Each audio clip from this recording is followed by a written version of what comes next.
Frankie has been getting some insane power minus-ups lately. It's absolutely unbelievable. A single punch from him managed to tear the giant spirit minus Lord Dream Demon's head right off its body. Frankie is much stronger than we ever imagined. Welcome back to the Red Crew. The Orochi mill-like equipment brought out in Chapter 1176 was something Oda had planned for a very long time, even before the Straw Hat Pirates set foot on Elbaf.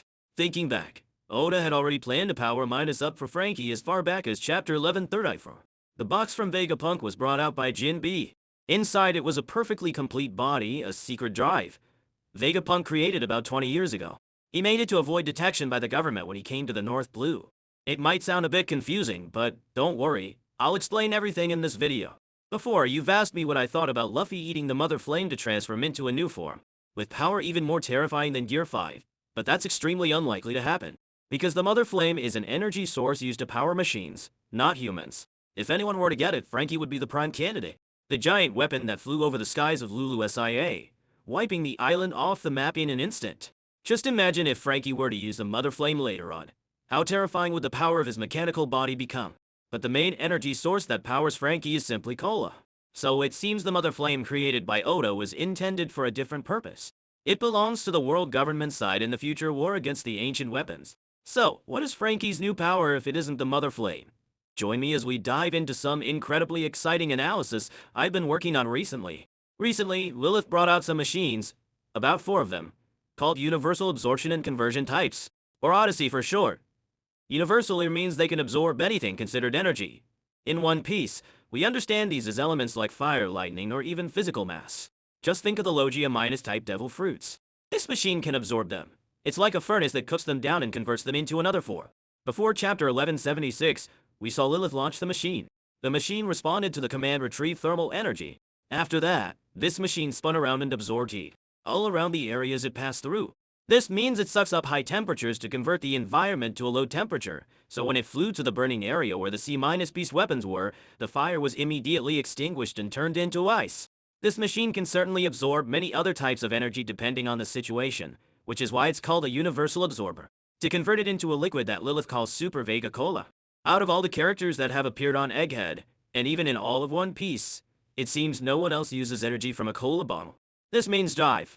Vegapunk created this Odyssey machine specifically for Frankie, but it was only revealed now. The reason Vegapunk invented this machine for Frankie is because he understands the structure of his body better than anyone. He discovered that this cyborg body was built from his own inventions on Karakuri Island, which is the island where the Doctor was born. You remember during the 2-year time skip, Frankie was sent by Kuma to Karakuri Island. Frankie discovered that Vegapunk had placed a self-destruct button inside the lab, and he felt quite angry about it, because inventions should be cherished. But the Marines also warned to be careful with that button. Everything in the lab was considered a treasure. In the end, Frankie accidentally pressed that button. It caused a massive explosion, which the world would later come to know as the Nightmare of Baltimore. However, Vegapunk had built a secret tunnel behind the explosion site. Frankie wasn't killed by the blast. Thanks to that, when Vegapunk had the chance to interact with Frankie on Egghead, he realized that his body was a magnificent design, no less impressive than the Pacifist A. But what surprised the Doctor was that Frankie only used cola as an energy source and nothing else. So he created these Odyssey machines to convert energy into cola specifically for Frankie. An incredibly amazing power minus-up provided to the cyborg member of the Straw Hat crew by the genius Vegapunk. With just a single good event, Frankie launched himself from the ground up, reaching a height of about 200 meters, which is insane. He unleashed a punch called Super Strong Right. In reality, it was an upgraded version of the Strong Right punch. The same punch he used to take down Vice Admiral Rake-In with a single blow. And Dexter also means right, just like right, meaning the right minus hand punch. Dexter also appears in a scientific term used to describe energy transfer, a complex physics process involving electron exchange.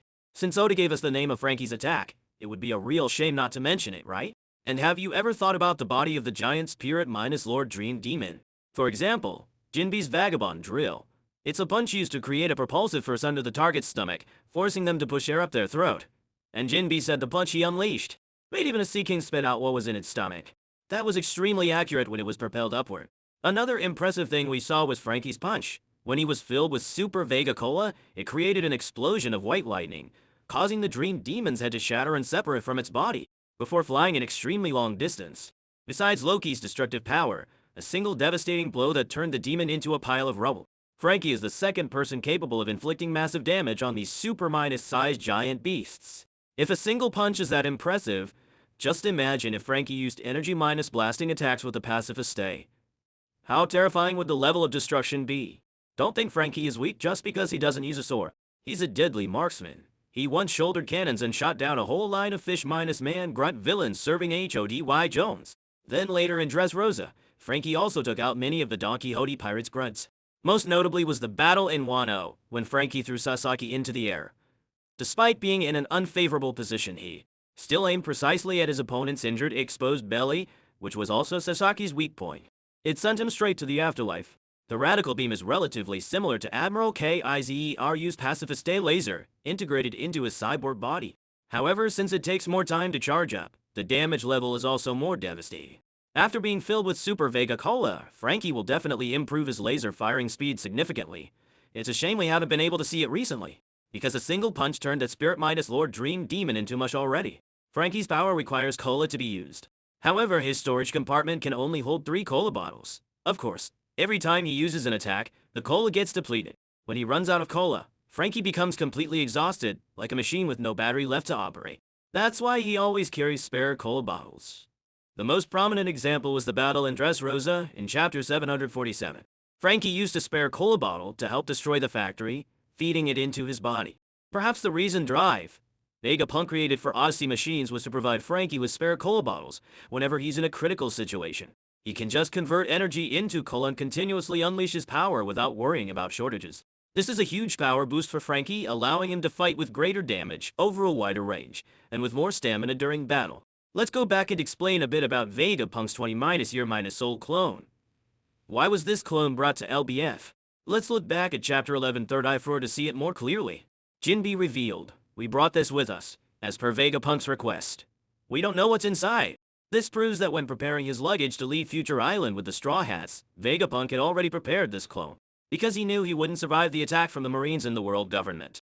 Lilith confirmed that inside is a clone of Vegapunk. It's the most perfect clone model compared to the other satellites. It's the Vegapunk from 20 years ago.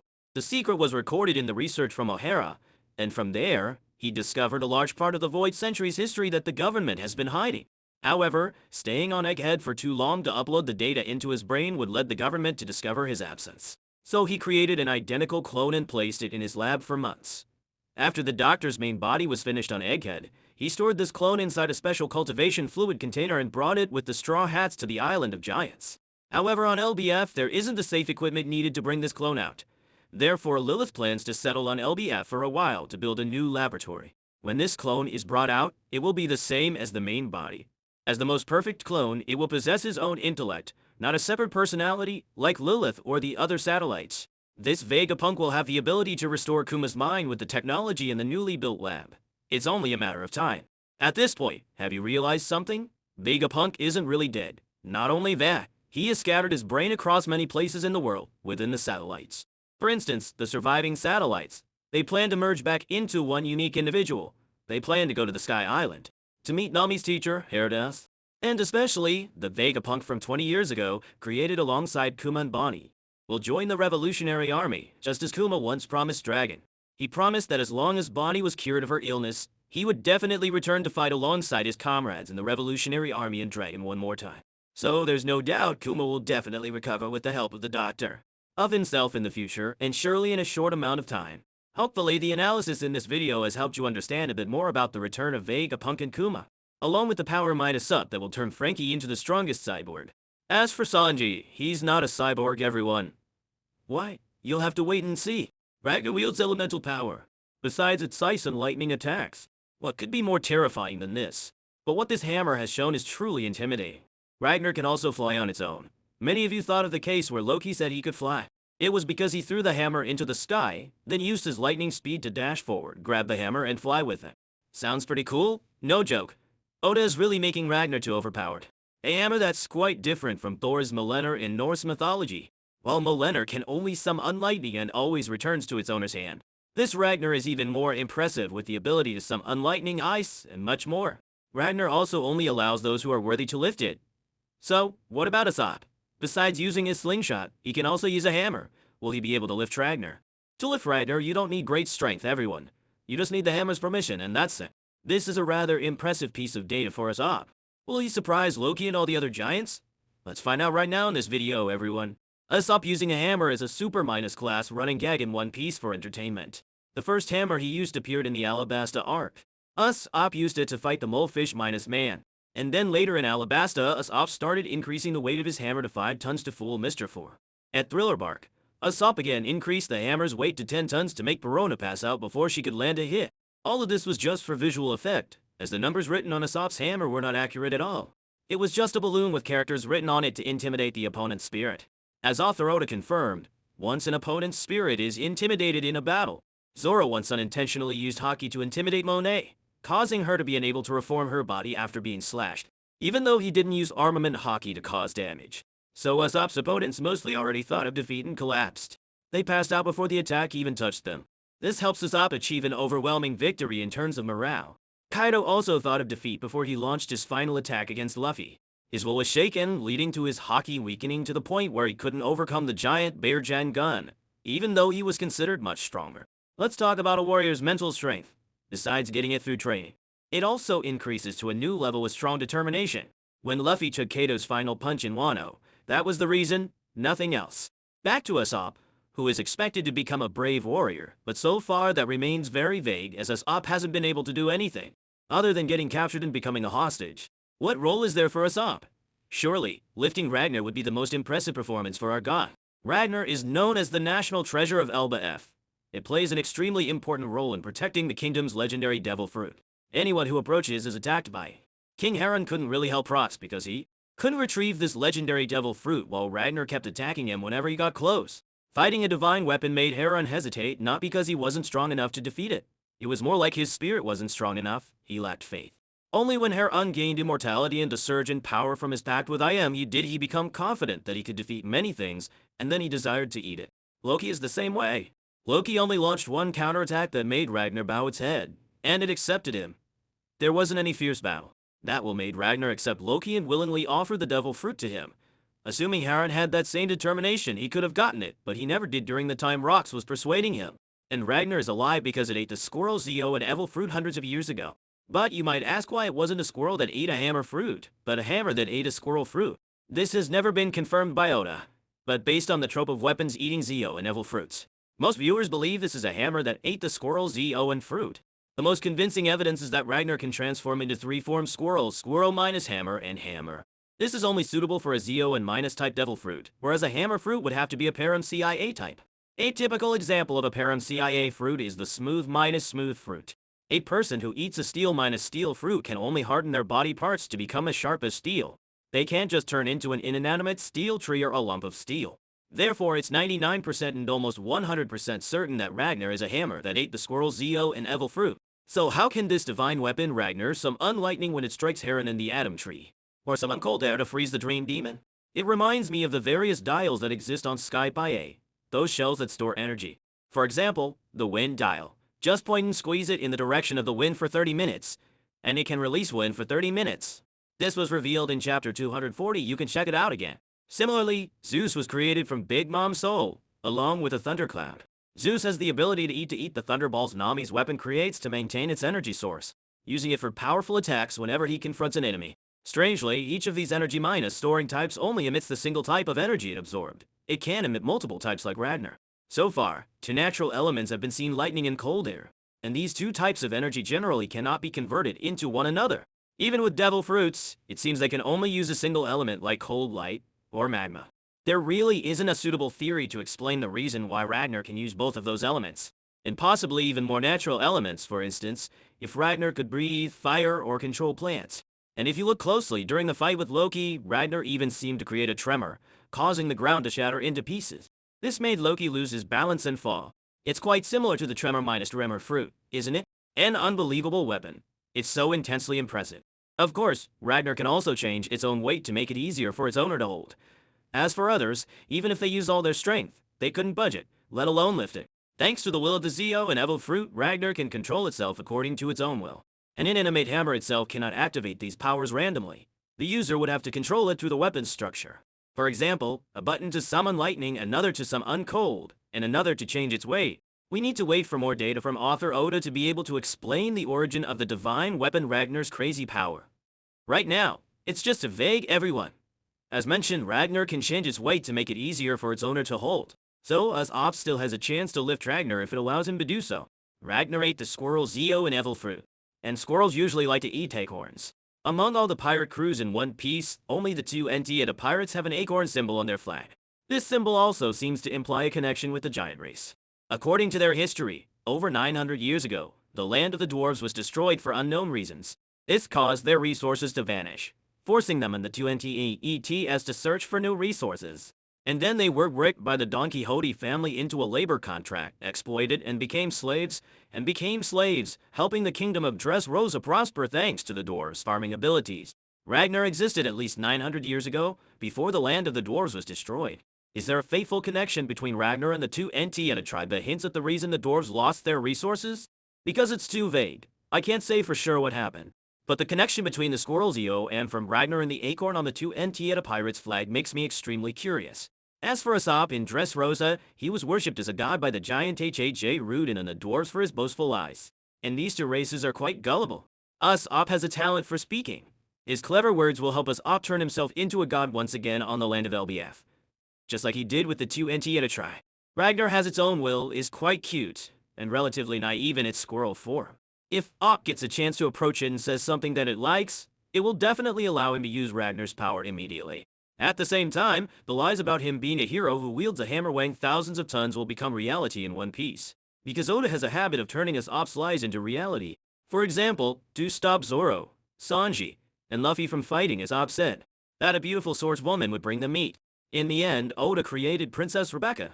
Usopp's dream is to travel to the land of giants, have adventures, and become a hero there. The fact that he previously used his hammer, which he claimed weighed thousands of tons, to defeat opponents was also a lie. Will Oda turn that lie of Usopp's into reality by letting Usopp hold Ragnar in his own hands to fight, besides Loki? If so, the giants, especially those who used all their strength and still couldn't lift Ragnar, will be utterly astonished at the sight of Usopp using Ragnar to punish someone in the battle on Elbaf. At that moment, Usopp will completely win the trust of the giants, winning them over just as he won over the two Entieta dwarves on Dressrosa. And we'll probably have to wait and see if this happens or not. Let's wait and see, everyone. Of a skull, and strangely the skull is the symbol on the flags of all pirate crews that exist in the world. Not only is there that special connection, but Brook's resurrection is something that every powerful figure in the world of One Piece craves. IMU is no exception. Brook is a character that it seemed Oda was building up just for entertainment purposes. A walking skeleton who sings, shouts, and dances to entertain his fans. However, the story of Brook's life is built with two layers of meaning, carrying a deep sorrow. The first story is about the Rumbar pirates. The sad thing is that when the members of the crew died from poison, he was the only one who survived. He wandered the dark seas ever since he was reborn, by which point he was just a dry skeleton. The loneliness was more terrifying than the death that gnawed at him every day, living without any relatives or friends by his side. Drifting through the misty nights, day after day, all alone on a ship known as a ghost ship. But recently, another painful story was brought back up on Elbaf. He saw a familiar figure from over 70 years ago, thinking that memory had been thrown into the deep darkness since he left Mary Geoise. Suri, the princess he met in his youth, was the one known for killing her own father. She was also a benefactor to Rox when he was a guard for an unnamed kingdom. There are many plausible reasons for Brook to go from a royal guard to a pirate. And along with that is the power of the revived devil fruit. Did he randomly eat it during his time as a pirate? Or is there another deep story that we don't know about the terrifying power of this devil fruit? Let's analyze it together right now in this video, everyone. Recently on LBF, IMU used a secret technique called domain reversal to turn the giants into fierce beasts, even though initially they were friendly, super kind hearted giants. They only fought against their enemies and harmed no innocent people. The act of reversing the giants through a black hole, trading a part of their lifespan to transform their personalities into evil ones. Along with that comes a power more terrifying than before. Clearly, this is a type of power that affects the will, meaning the soul of others. Why do I say will is the soul? Well, Vegapunk performed an experiment to remove Kuma's will to turn him into an inanimate cyborg. And at the same time, he was also performing an experiment to extract the soul, separating the soul from Kuma's body. The villagers who worshipped Satan where Brook washed ashore also offered to trade their souls. But devil fruit helped them punish the long arm tribe. IMU appeared on LBF also in the form of Satan, with bat wings and arrow tipped tail, and a spear in hand. Something the Elder does not have, as he never uses weapons or abilities like that. However, They want to create the image of a true Satan right on the island of giants. IMU uses the domain reversal technique to affect the souls of others, turning them into fierce demons. Their fallen egos are then manipulated at will. Then Brook appeared as the savior of Elbaf in this period, as he is called the Soul King. The king of all souls that exist in the world, through the Revive fruit, whose awakening status is unknown. Brook has the ability to use music combined with the power of this devil fruit to affect the will of others, and even command them to follow his orders. Let's look back at chapter 635, when Brook played a piece of music. The music affected the will of the gruntfish man. It made them dazed, then they followed the command to fire up into the sky, creating a destructive display. It's like a hypnosis technique, but on a wide scale, not 1 minus on -1, like what Django once did through his magic ray. When Brook uses the Revive fruit at a higher level, he can even affect all the souls, the homies created by Big Mom's soul fruit power, causing them to fall into a state of exhaustion or for their souls to leave their bodies. Thanks to this, people call Brook the natural enemy of Big Mom, but this only refers to the countering of their devil fruit abilities. In terms of power level, Brook is far inferior to the Yonko. He was tossed around like a toy during the night, and who knows if Brook managed to keep his purity after that night. If you pay close attention, the Revive fruit affects the soul or will of others, exactly like Conqueror's Haki.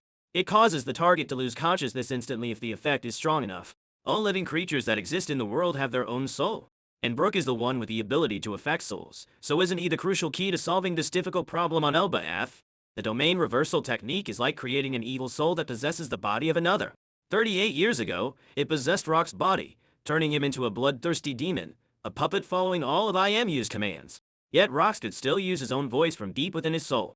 He was able to communicate with Roger and Garp, asking them for help by killing him. In a full -1 attack with two massive Conqueror's Haki clashes, they reached Rock's limit, breaking the pact and restoring his original will. But his body suffered such severe damage that he couldn't move at all. Conqueror's Haki is shown to be an effective antidote for the giants affected by the domain reversal technique. However, on Elbaf, is there anyone with the skill and level for a coordinated attack like Garp and Roger? It seems Loki and Luffy are enough, but dealing with one demon is easy. This time, there's a whole swarm and aggressive army charging forward with the intent to slaughter Elder J or all.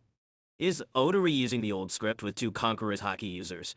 That would inadvertently put the giants in danger as their bodies would be heavily affected. Therefore, the power of the Yomi no Mi is the most logical antidote at this time. And we realize that when the Elder temporarily regained his consciousness, he was able to release the arrow binding Brook and the other members of the Straw Hat crew. But the demons Dory and BROGY were completely unaffected.